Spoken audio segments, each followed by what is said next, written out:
Although medical and scientific knowledge about HIV/AIDS prevention and treatment is greater than when it arrived in Uruguay, some stigmas about this disease still persist among sexually diverse people. The arrival of HIV in Uruguay in 1983 intensified and deepened the marginalization of sexually diverse people by amplifying pre-existing prejudices and social exclusion, especially by directly associating it with homosexual and trans identities. The virus disproportionately affected and continues to affect the LGBTQ+ population, deepening already entrenched discriminatory practices. According to 2020 data, HIV prevalence in Uruguay is approximately 1% of the general population. However, among men who have sex with men, this figure rises to 10%. Regarding trans women, a 2013 study indicated a prevalence of 20% nationally, and 26% in Montevideo, reaching 37% among trans sex workers in 2014.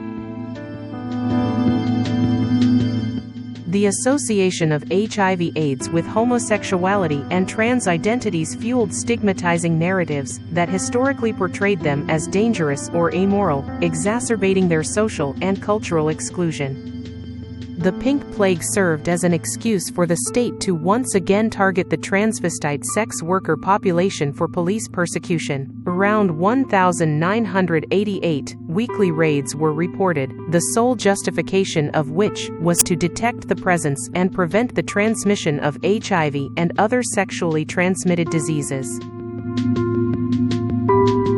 The historically tense relationship between the medical establishment and sexual dissidents was, in many ways, at the heart of the HIV problem among the dissident population. Stigma had a direct impact on access to health services, which were characterized by indifference, symbolic violence, and a lack of response. The reality of dissidents worsened not only because of their pathology, but also and especially because those who were supposed to look after their well-being marginalized them. HIV not only exposed and deepened existing inequalities, discrimination also hindered access to early diagnosis and adequate treatment, perpetuating the misconception that sexual dissidents were responsible for their situation.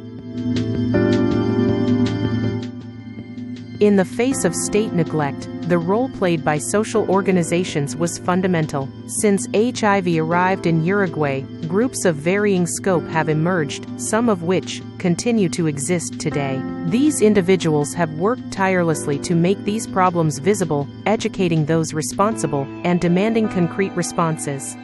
They have been key in raising awareness, promoting inclusion, and ensuring equitable access to health rights and services for LGBTQ+ people, with free and up-to-date treatment.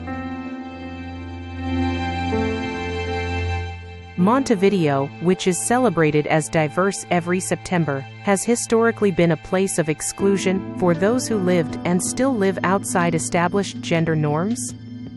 However, many of the stigmas that associate HIV with sexual dissidence still persist in society.